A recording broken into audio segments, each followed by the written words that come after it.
Hello and welcome to PGurus channel. I'm your host Sri Iyer. Today I have a new guest one more time, and this person is not is someone very special. He is Dr. Anush Solomon Joy, a prominent ex-Christian from the first Christian family of India. I know it's a little long, but before we go in a little further, let's welcome Dr. Anush Solomon Joy to PGurus channel. Doctor, welcome to PGurus channel. Welcome to each and everyone. At the outset, viewers, we would like to express our heartfelt condolences to those who passed away in the mishap that happened yesterday at Kozhikode. And our heartfelt condolences. May God give you the strength to cope up with your loss. Dr. Anush Solomon Joy, would you like to say something, and then we can start our interview? Yeah, we convey our solidarity with all those who are suffering at the moment due to COVID, as well as due to the heavy rain and the crash landing and the casualty. And we are one family, the family of God, Vasudhaiva Kutumbakam. Your pain is ours too, and we convey our concerns and prayers with every individual and our family in this distress. So, viewers, today we are not taking any questions, but we are going to have a series of conversations with Dr. Joy. And in our subsequent hangout, we will be taking questions from you. But I have a set of questions that I would like to ask Dr. Joy. And I'm going to get started now, sir, with your permission. The first question is, I just want to sort of lay out the context here. In India, generally, it's the royal families, political families, corporate families of big celebrities who have a very publicly celebrated family lineage. But sir, yours is an exceptional story. Your family is celebrated as the first Christian family of India. Can you please tell us a little bit about the background and the context? Yeah, my family has so much peculiarity in terms of faith and traditions. And to keep the conversation short, I would like to say the name of my family. That itself will give the right kind of message. My family name is Kaliyangal Kaligava Sangaravuri Plathotam. And Sri, are you there? Can you hear me? Yeah. I just turned my video off. Please continue, because I want to make sure that your face comes through. I can turn it back on when I have to talk. Okay, fine. I thought some problem with the nothing. network and all. I should have warned you. Sorry about that. No, I'm fine. Okay.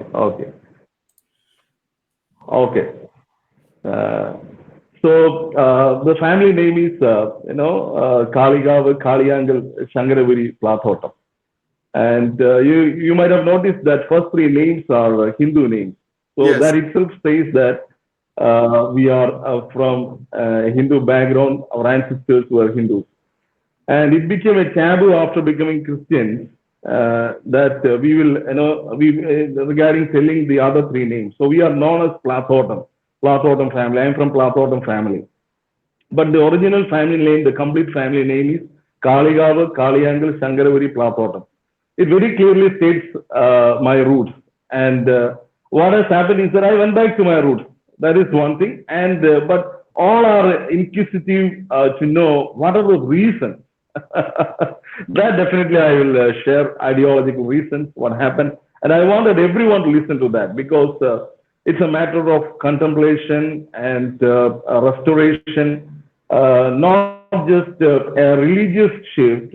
It's and even beyond an ideological shift. It's a shift of one's values, maybe a cultural shift. I strongly believe that we have a culture which is beyond a religion, any religion. We have a culture in this land, in this soil called Bharat, which is beyond what a religion can profess or can do for mankind. Our culture is that rich. At times, it is unfortunate that we missed realizing, recognizing our culture. I blame it on education. And, the invaders have strategically planned our education in such a way that our new generation will never come in touch with our culture, the richness of our culture, the culture of Sanatana Dharma. So we are westernized. We become very superficial. We are running after money actually. And, nowadays this COVID is happening and people are calling it as a pandemic. Yes, it is a pandemic. But when you look at the metaphysical side of the coronavirus or COVID pandemic, it is a pan-academic thing. It is a message for mankind. It is not just a pandemic. It is pan-academic. There is a message for the entire mankind in this particular COVID situation. I cannot see that mad rush which was happening. People were all running just like that, crazy running each other, having no time for anything. They were running. I always tell there are two kinds of people on this planet. The first kind of people, there are kind of people who work for rest. They work and they look for rest. They look for a time to relax. But the second kind of people are the kind of people they work from rest. Instead of working for rest, they work from rest. Our culture is a culture that teaches us to work from rest rather than work for rest. All our restlessness is because we are not working from rest. Instead, we are working for rest. First, we have to stabilize ourselves. That is the beauty of Indian culture and Vedic spirituality. It is first settling ourselves before doing anything else in this world. Once you settle yourself, once you enjoy that rest within you, once you come out of that restlessness, then you become creative. Then you will feel the fulfillment in life. Then you feel connected in your life. Now the connection is missing. Absolutely, sir. I couldn't agree with you more. So, Dr. Joy, when did your family convert to Christianity? Some timeline so that we have some idea of when that thing happened, sir. See, as per the available historical records and oral tradition, our family accepted Christianity in the first century AD, first century itself.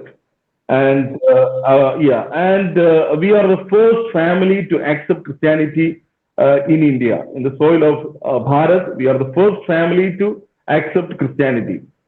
This is from my father's side. And from my mother's side also, the house name is Chiraga Thotam. And, the nearest ancestor whom we can trace, his name was Narayanan. And so, Narayanan is not a Christian, he is a Hindu. So we are basically, we had the Hindu culture and the tradition and living, but we have a historical record and oral tradition that states that we have accepted Christianity in the first century itself, and we were living in a place called Palayur, very close to, the Kodungalur. There was a legendary port named Musaris, very close to that. We used to trade with traders from, Israel, Rome, and Greece. And in the course of trading, few people came from the Middle East, teaching about propagating the ideologies of a person called Jesus Christ. And there are many controversies and contradictions and debates to that. I am not getting into that. I am not demanding a merit or a credit basis on any of those things. And there are people who say that we are Brahmins and things like that.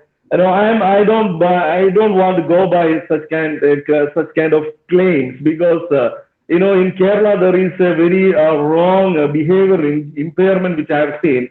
Once a person becomes rich and famous, immediately his ancestor also becomes a Brahmin. And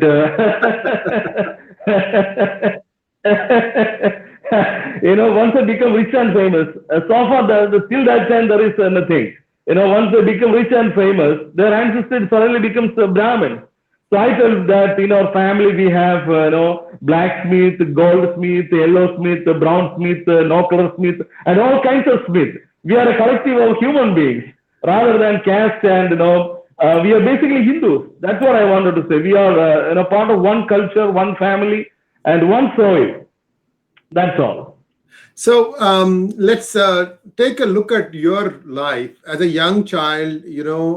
Maybe perhaps you can have your early memories starting out as a small child, and then your education and up until now, because you have been sort of thrust into the public limelight at a fairly young age.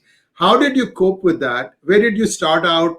And perhaps you can share a little bit about your background, because Dr. Joy, you are now being looked at by NRIs and others from across the world, and you are very popular in Kerala. But I'm hoping that your profile now reaches everybody else because of the specialness about you, your family. And I just wanted to make sure that people understand how you grew up as a child, what was your early upbringing, what were the subjects you liked, and so on and so forth. I became a popular person at a very young age just because of my fervency in protecting and promoting Christianity. I was a fanatic Christian. You can ask anyone who knows me. And because I believe that only Christianity can save mankind.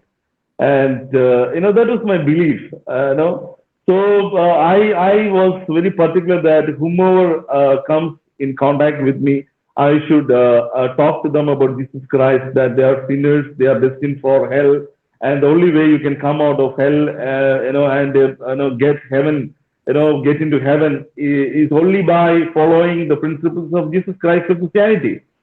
But something amazing.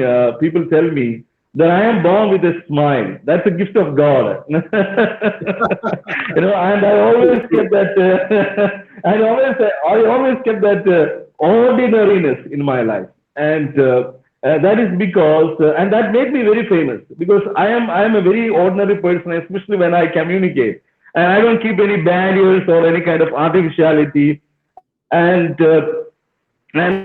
I call a spade a spade. That because of the bloodline, the Platonic bloodline. We are very very open people, and that made us, that brought us not only fame, it brought us bad names also. We became notorious. I'm a notorious person in many ways, because we are very open about it. But the thing is that my ordinariness I kept in all avenues of my life, because I believe that the extra is not with man, it is somewhere else. It is with God Himself. So I wanted that extra to come to me, and I believe that only if I am an ordinary person, the divine can send that extra to me. And I always receive the extra, and my life became an extraordinary life. This is what I tell everyone who looks for a natural life.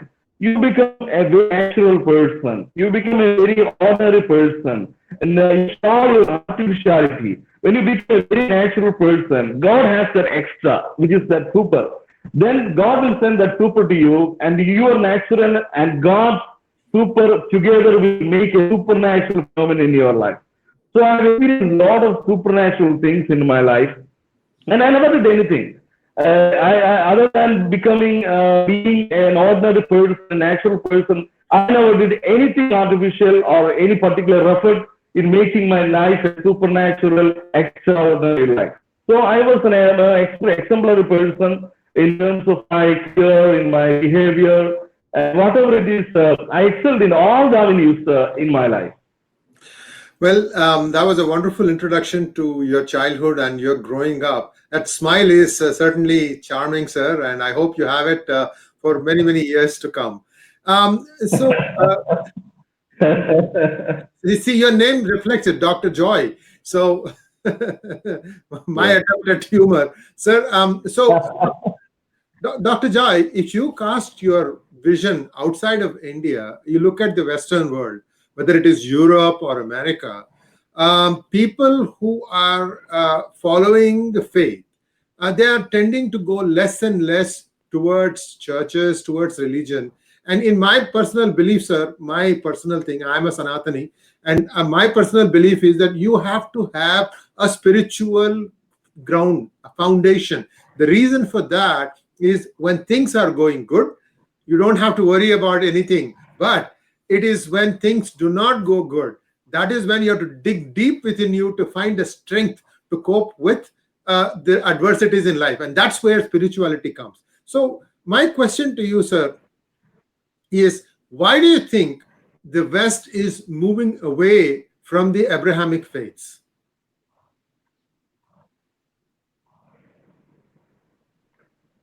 Yeah, basically, the one single word answer is emptiness. And they had the climax of all material achievement, and they found that they're still empty in their life. And let me add that parallelly, the Abrahamic religions are spreading where poverty is available. Poverty is the mother of proselytization. But West, you don't get a poverty, but they have seen the material abundance. But at the end of the day, it is total emptiness. One of the greatest thing people forget is that they are forgetting to get connected, and when they fail to get connected, they are failing in the process of realization. All over the world, I can see a lot of belief system. Abrahamic faith, it's a faith, it is a belief system, and it's easy to believe, but it's a little bit difficult to realize things, or it is not that comfortable to undergo the process of realization, because in the process of realization, you are also realizing about yourself, and many don't want to know the truth about themselves. It is a bitter thing. They wanted to have a hideout, so they better believe instead of undergoing realization. So it's like a shortcut. People, I've seen, most of the people who follow Abrahamic faith, they are shortcut seekers and freebie hunters. They are not ready to pay the price. I am telling from my own experience, from the experience of being a Christian, watching Christianity. They are the freebie hunters. They are the shortcut seekers. They wanted everything just like that. If you believe that you are a sinner and somebody died for you, and if that can take someone to heaven, they're ready to do that, because that's the easiest thing someone can do. You can believe that somebody died for you, somebody paid for your sins, and how easy it is. It looks, and you can have an access card, a permit to walking into the glorious place which God has prepared. So they are a sort of freebie hunters, and the West is good at that. They will toil in everything else for making a material life and comfortable as best as possible. But when it comes to the spiritual aspects, they are freebie hunters and shortcut seekers. So they are exhausted. Now, only when you undergo realization. One of the greatest hallmark experience of Indian Vedic spirituality is self-realization. Self-realization is nothing but you realizing by yourself what is the truth. It is not that somebody telling you, somebody making you believe. It is you by yourself realizing what is the truth. That is called self-realization. So in this culture, I had this great privilege of undergoing self-realization, and I came out of the system of belief. There's nothing to believe in this world. That's what I understand. And I have something very, very interesting to talk about the belief system, and I will disclose in the due course of our conversation. Thank you for that clarification, sir. See, you said growing up, you used to meet anyone new you would meet, you would talk about them, about the greatness of Christianity. And something changed in the recent past. And could you perhaps share with our viewers, what is it that made you say that, maybe there is something outside of this? What was that moment? In US, we call it epiphany. It could be what you said, self-realization or whatever it is. What was that instant that made you take a look at your faith system? Yeah, basically, it's I am a good I am good at two things. One is my grandparents taught me a lifestyle of acceptance and basically listening to others. And no matter who they are, better you listen first. And that quality which is remaining in me helped me to know the truth. It led me to the truth. And I remember my grandparents from both the sides, maternal and paternal, and may their souls be blessed at this moment and forever. And because they had the quality of, listening, and they taught me to listen. And this is my request to entire mankind. If you want to know the truth, kindly listen. Don't be prejudiced. Please do listen. When somebody speaks to you saying that this is truth, you have the freedom to judge after listening to him. Just don't do that before listening to him. So please do listen. That is one quality that helped me in realizing the truth. And then when I went through this Christian so-called curriculum or exercise or lifestyle, I found that Christianity is based on believing. The more you believe, stronger you are. It is a system of believing. And one of the funniest and interesting thing which I have noticed is this: the very word "believe" it is a seven-letter word, and if you can remove the first two letters and the last two letters, you can remove the head and the tail, you will get a three-letter single word in the middle of the word "believe." Have you noticed? Whoever is listening to me, you can do a mental calculation. The word "believe" is a seven-letter word. Sorry if I'm becoming preachy. I just wanted to convey a beautiful message. It's a seven-letter word. It's in my blood. Being a Christian, there is a tendency to become preachy. We are preachers. So, it's a seven-letter word, and you please delete that first two letters and the last two letters, and you will get a three-letter word in the middle. And have you noticed which is that word? Yes. Have you got which is that word? That is lie. Lie, L-I-E, lie. And this is my question to all my viewers all over the world. Why should you believe when there is a lie in the middle of it?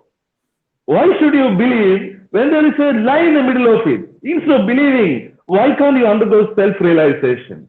The hallmark experience of Vedic spirituality, Sanatana Dharma. It is all about realizing who you are. It is all about realizing the privileges of this existence, the meaning of this existence.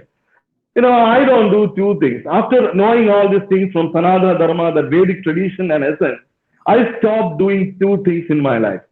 Those two things are owning and planning. I stopped owning things. That possessiveness. I knew that everything is given to me. I never made anything in this world. I am supposed to be only a steward, a faithful steward in this lifetime. Second thing, I stopped planning because the very word planet, I don't know how many of you know the meaning of the word planet, the metaphysical meaning of the word planet. Planet means a place with net plan. When you go into a shop, you ask the shopkeeper, what is the net price? That means what is the conclusive price? So that means the word planet denotes that this place is a place with a plan already, a place with a conclusive plan, a place with a net plan. We are living on a place called planet, a place with net plan, conclusive plan. All that we need to do is to receive that plan. The powers that created this existence, they only created it with a plan. They have sent each one of us on this planet with a plan. And that is why this is known as planet. Instead of receiving our plan, you know what we people are doing? We are making a plan and getting into conflict with the supreme plan of the divine.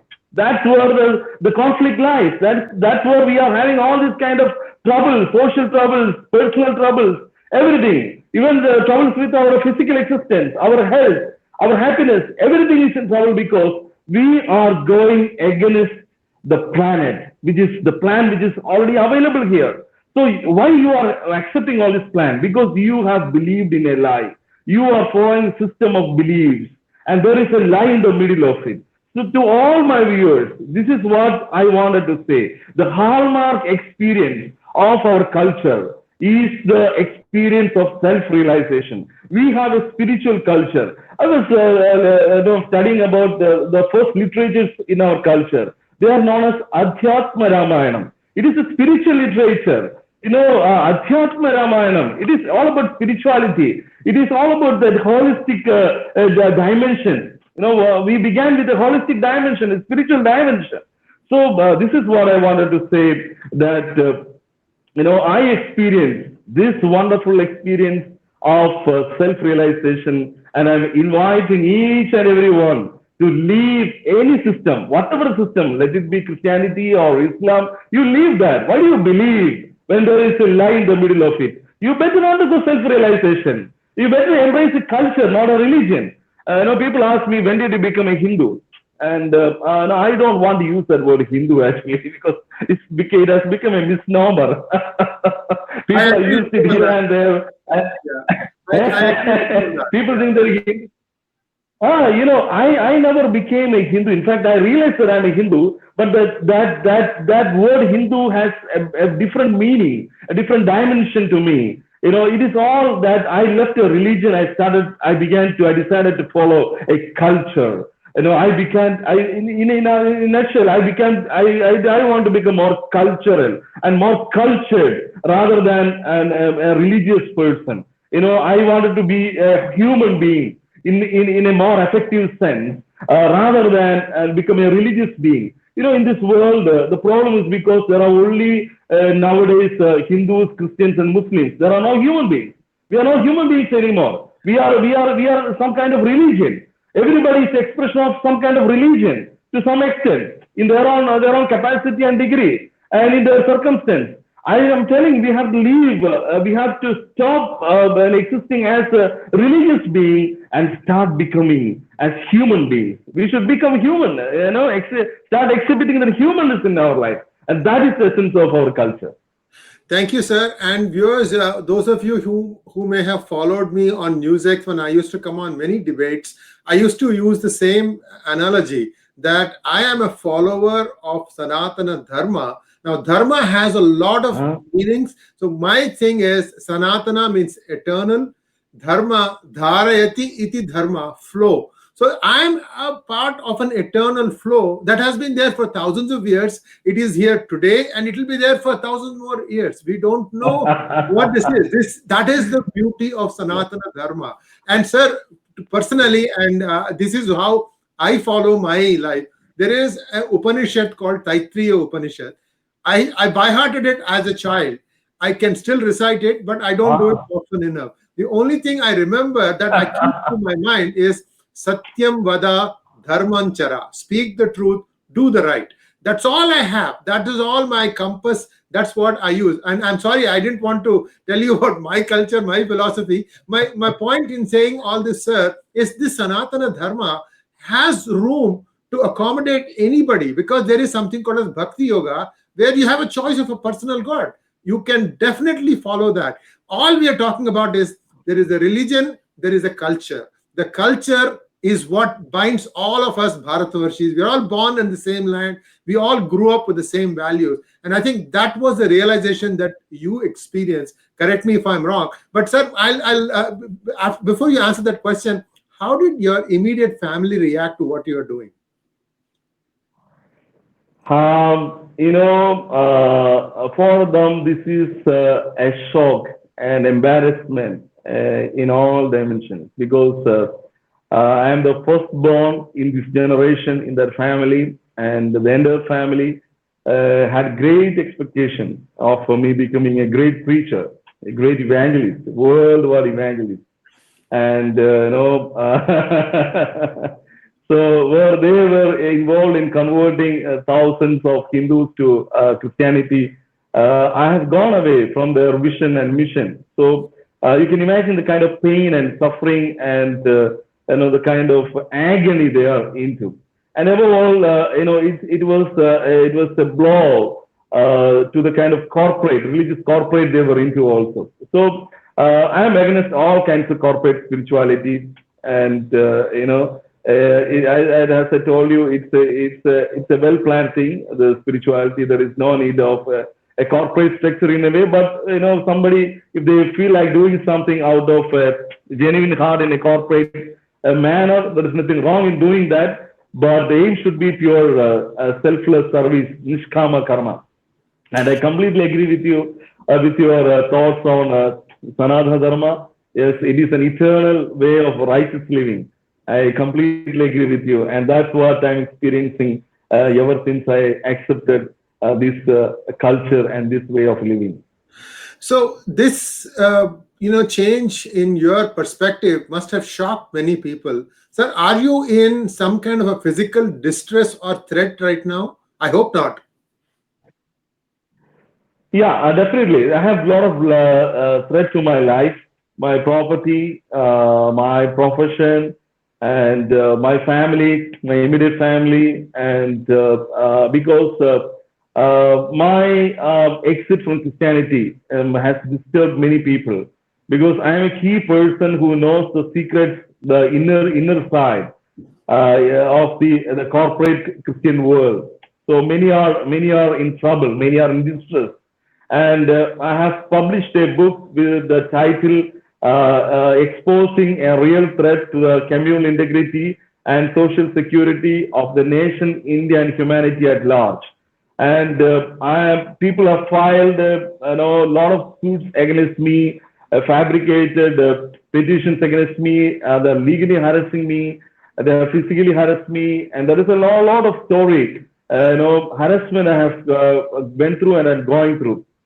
But I am least afraid or bothered, because it comforts me that I am in a community, in a world that upholds the spirit of Vasudhaiva Kutumbakam, the wonder world, the family of God, and the entire family of humanity is with me. And I'm least afraid of such kind of things, because very natural when someone is disturbed of their comfort zone, and they will be definitely agitated, and it's a natural response which I can see from others. And the recent thing is that which I've noticed is that people are trolling me. I have never undergone this trolling before.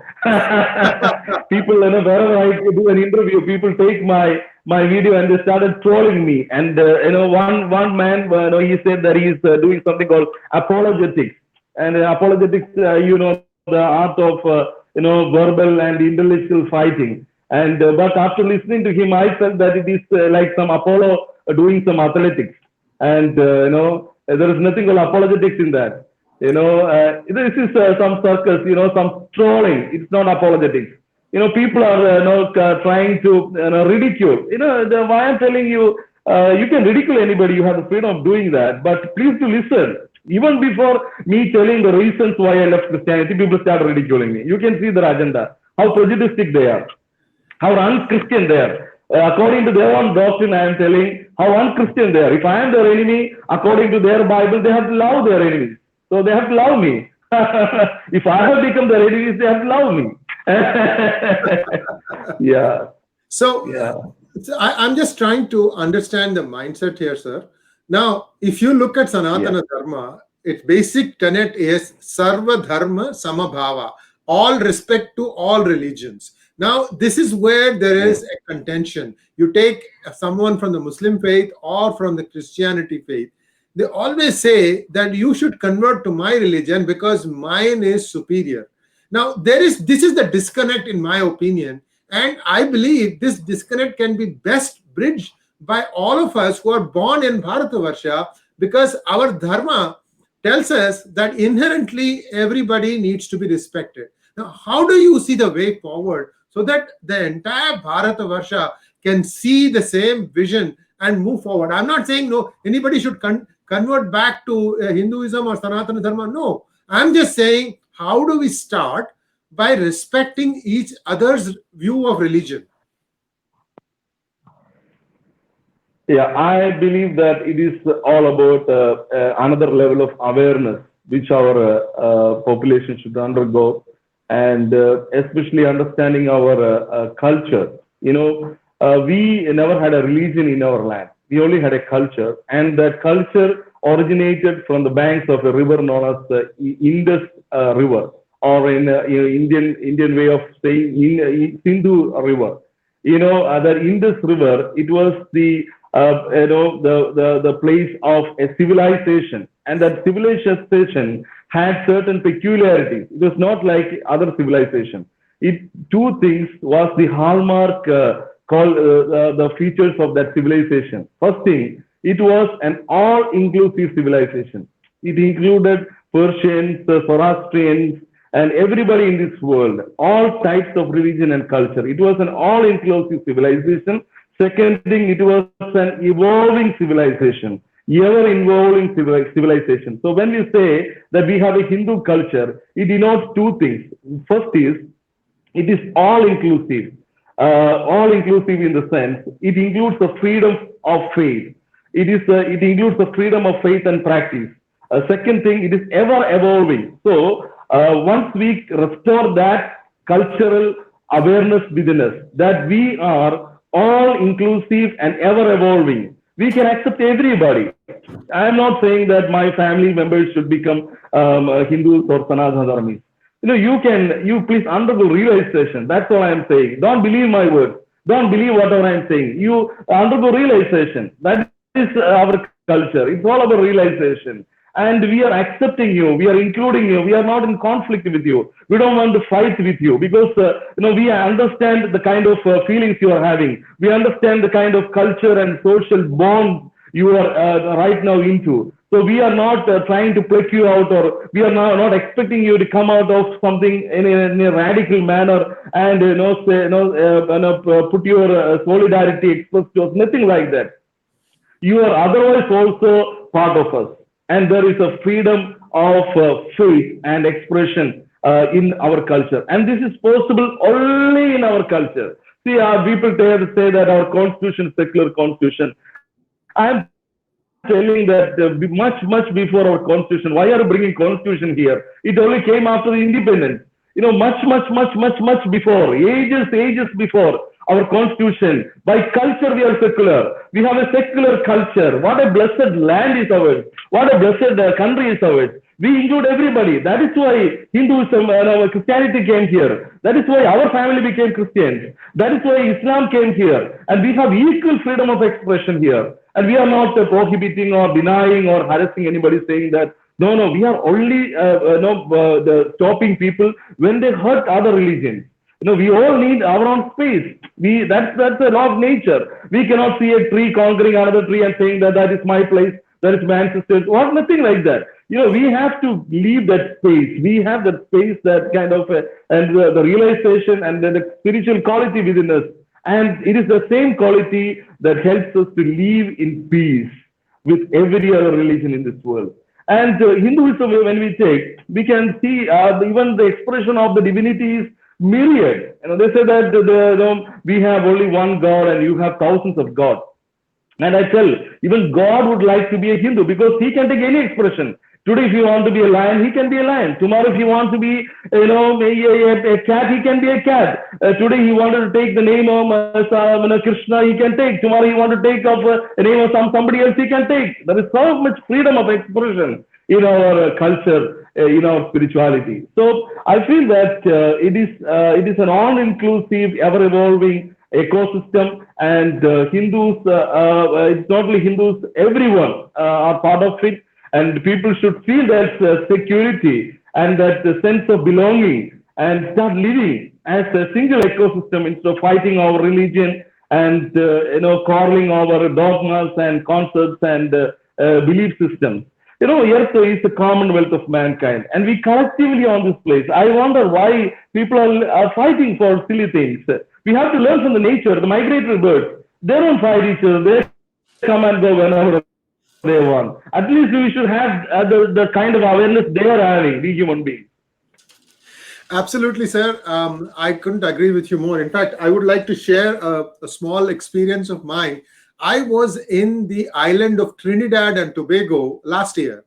And those of you, we all suddenly wake up and realize there is this country called, a team called West Indies, comprising of cricket players from a small set of countries put together, but they play as a single team. Suddenly we'll go Port of Spain, Trinidad, and all that stuff. So I was there for a Hindu conference. And what I found by talking to many of the people living there, they have been there for 170 plus years. 1840s, the British took people from UP, Bihar primarily, and some from other places on shiploads to go and work in the plantations there, sugar plantation. Some of them have married into other faiths. Some of them have still stayed Sanatani. But what really struck me was one conversation I had with a gentleman who has never seen India. But what he expressed, his thought was, I want to see India and I'd like to die in India. That is the Punya Bhumi. And this person, he is not, 170 years. That's like 8, 9, 10 generations gone. And they still remember that. And that is the culture that is running in our veins. It is running in our blood. And that is the thing that I think you are shining a spotlight on. So this is the last question for today. We'll have more conversation. Yeah. What would you like to accomplish in the short term, say in the next 1 or 2 years? And then what are your long-term plans? The short and long-term plan is keep smiling. I'm born with a smile. I wanted this happiness to spread this happiness. And I wanted to tell humanity what is the reason for this happiness. End of the day, it's all about that happiness, that contentment in your life. And I wanted to impart that spiritual essence. There are three things: information, inspiration, and impartation. You can get, qualities by information, inspiration, and impartation. The information you may forget away. Inspiration will fade away, but impartation will never go from you. So I wanted to give that impartation. I wanted to impart that which governs me, that quality that God has given in me, that dwelling of that divine in me. I wanted to impart this to every human being on the face of this planet. Let them be a Hindu or a Christian or a Muslim or a Buddhist.